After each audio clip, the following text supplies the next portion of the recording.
Life in a newly independent Lithuania was not the easiest. After regaining freedom in 1990, the country was still recovering. Store shelves were half empty, and on the street, people shoved each other in long food lines, while the thriving black markets allowed people to survive even in the least important jobs. The aging trolleybuses and buses struggled with the city streets. Vilnius was a city of contrast, where the historic Baroque old town stood next to the dreary Soviet-era apartment blocks.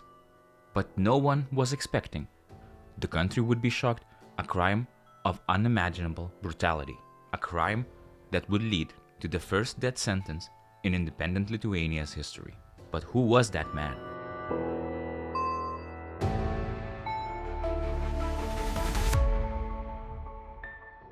On September 13, 1991, a 12-year-old girl came home from school. The autumn wind was picking up, and she was happy to close the doors behind her. Finally, in the warmth of her home, after hanging her coat and putting her school things away, she thought only of one thing: food. Maybe there was still some candies left, hidden in the usual place. Lost in thought, she suddenly heard a knock on the door. Strange. Her father should have been at work, her mother too, so who could it be? Maybe a neighbor wanted to ask something. She turned and walked towards the door. "Who is it?" The voice behind the door wasn't that familiar, but she had seen this man in her house more than once. She'd recognize him. It was her father's colleague. "Can I come in?" The man's request sounded strange. The girl has been well taught. Her parents had often told her not to open doors to strangers, so she knew what to do. So the doors will stay closed. But the monster already had a plan. "I borrowed a VHS tape. Your father said I could take it back." At that moment, the 12-year-old girl made the biggest mistake of her life. She opened the door. But at first, nothing happened. She asked him to wait and turned to go back into the room to dig through all the cassette tapes. The man took advantage of the opportunity, entered the house, went into the kitchen, and poured himself a glass of water. His plan was very clear.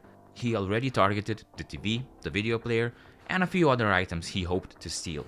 However, while drinking the glass of water, he noticed something on the kitchen table that changed his entire plan. What followed will ensure that Aleksandras Novatkis would be shot without mercy.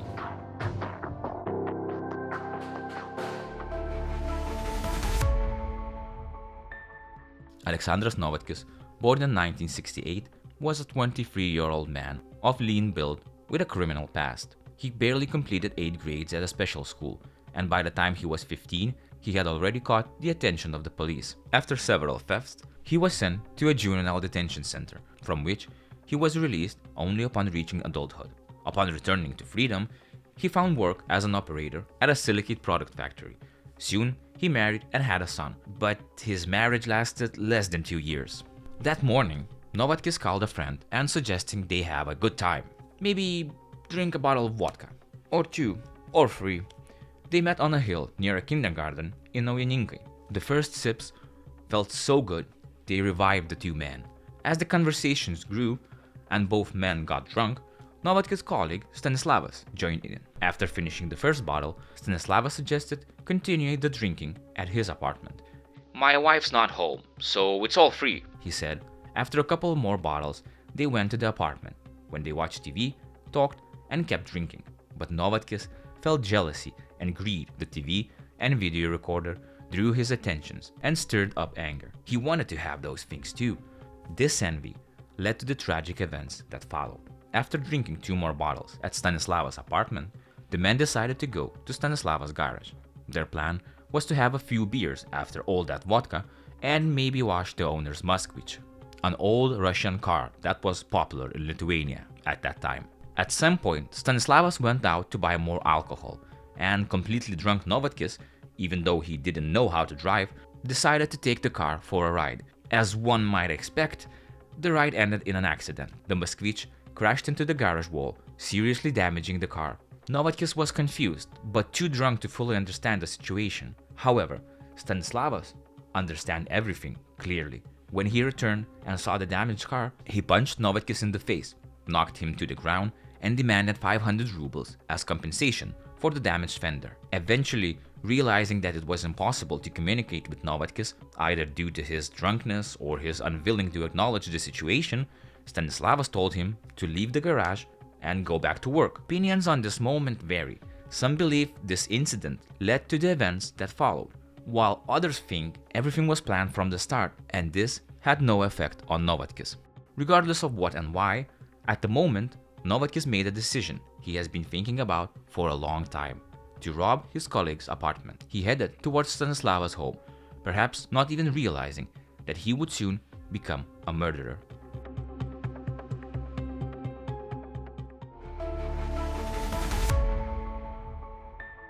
When he arrived at the apartment, he knocked on the door. The voice of a girl was heard from the inside. "She said no one was home and wouldn't open the door. Her mother doesn't allow it," Novatkis later testified in court. The parents later confirmed that their daughter had been taught not to let strangers in, so they couldn't understand how he got inside. "I said I had borrowed a tape to her father. She opened the door and went to look for that tape, and I took the opportunity and went inside. At first, I went to the kitchen to drink a glass of water. Then, on the table, I saw a knife, and a thought came to me: to kill the girl so there would be no witnesses." The girl turned and tried to run, but Novatkis was like a beast. He chased her down and stabbed her in the back. She collapsed, but the killer continued his actions. This was not just the removal of a witness. It was an insane outburst of rage, a fury against the world that Novatkis decided to release on this 12-year-old girl. Experts later determined that she has been stabbed at least 19 times. 19 times. The knife was pulled out of the helpless girl's body and plunged back with great force. He didn't care. 19 stabs. One can't do that without enjoying it, without being a monster. She died, enduring immense suffering. Then, Novatkis calmly wrapped the TV in a bedsheet, grabbed the girl's school bag, emptied the books out, and put the video recorder, remote control, 5 tapes, antenna wire, and 2 bottles of brandy inside. He put the knife in his pocket and left. 2 children saw him, but Novatkis, as if nothing had happened, went back to work. On the way, he threw the knife away and hid the stolen items in the work storage room. He hung the blood-stained jacket in a co-worker's closet, then opened a bottle of brandy and began drinking, satisfied with his day's work. Meanwhile, Stanislavas, still working in the garage on the car, received terrible news a few hours later. His 12-year-old daughter had been murdered. "I came home and the police and the ambulance were already there. I saw my daughter, all bloody, with multiple wounds on her back," he remembered. He also recognized the murder weapons, and it was even sadder. The knife was the one Stanislavas had made with his own hands a decade earlier. The girl's mother, Ludmila, later recalled, "After work, I came home and found the apartment doors unlocked. Inside, I immediately saw my daughter lying on the floor. I ran to her and checked for pulse. I called emergency services and invited the neighbors. My daughter's hair was disheveled and her legs looked very, very white." A theory was risen that the crime was committed out of revenge for that punch over the damaged car. However, Novatkis categorically denies this. What exactly was going on in his mind at the time will remain a mystery. But one thing is clear. On that day, he decided not to be a thief anymore. He decided to become a monster. There was plenty of evidence, but initially, Novatkis tried to deny his guilt. He admitted to robbing the apartment, but fabricated a story that he did so with 2 other men, who then killed the girl. However, the lies quickly unraveled, as the only traces left at the crime scene were those of Novatkis. And moreover, several witnesses saw him entering and leaving. Pressed by the evidence, he eventually fully confessed to his guilt. His lawyer tried to defend the accused from the death penalty, explaining that the murder had been committed spontaneously. However, this did not save him. The police investigation proceeded quickly. The crime scene, evidence, and the brutality left no doubt. In 1992, he was sentenced to death by shooting. His case became the first in independent Lithuania's history to end with an execution. Novatkis, in his last words, did not ask for mercy. On the contrary, he had come to terms with what awaited him. "I want to apologize to the victim and everyone in this courtroom. I acknowledge my guilt. I am waiting for the punishment I deserve," he said before hearing the merciless verdict. On August 8, 1992, Aleksandras Novatkis was shot.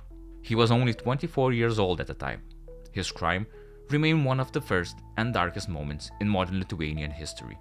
However, as Lithuania moved away from the death penalty, other criminals who did horrible things to minors received what some would call lighter punishments.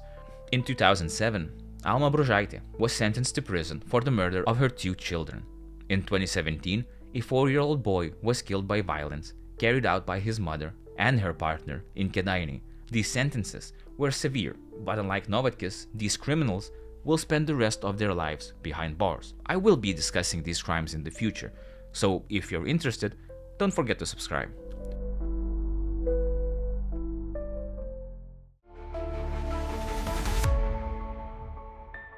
Aleksandras Novatkis' story is a grim reminder of how senseless violence can destroy young lives, but it also raises the question of why we now allow such monsters to sit in cells, when in the past, justice came swiftly, with a bullet. Was that better? Worse? Maybe we exploited these opportunities. Your opinions are always important, so don't hesitate and leave a comment. As always, by liking this video, subscribing, or sharing it with your friends, you earn karma points. Thank you for watching, stay safe, stay vigilant, and I'll see you next